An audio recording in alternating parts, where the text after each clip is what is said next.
Lumaragas ang pagpapala po sa ating lahat para sa ating pang-araw-araw na talata. Tayo ngayon ay nasa Genesis Kapitulo 20, versikulo 4 hanggang 7. Noon ay hindi pa nagagalaw ni Abimelech si Sarah, kaya't sinabi niya, Panginoon, papatayin ba ninyo ang taong walang kasalanan?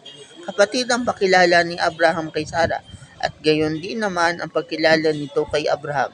Ginawa ko ito ng malinis ang aking layunin, kaya wala akong kasalanan. Sumagot ang Diyos, Oo, alam kong malinis ang layunin mo.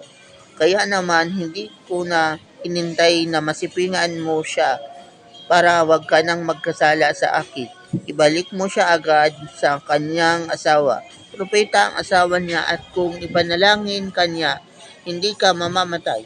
Sapagkat kapag hindi mo siya ibinalik, hindi lamang ikaw ang mamamatay, pati ang buong mong sambayan.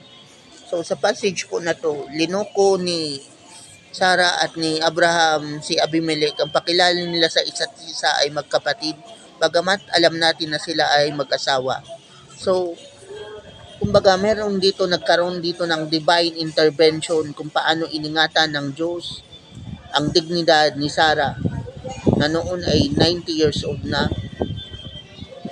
Pero may kita din natin dito na iniingatan pa rin talaga sila ng Panginoon.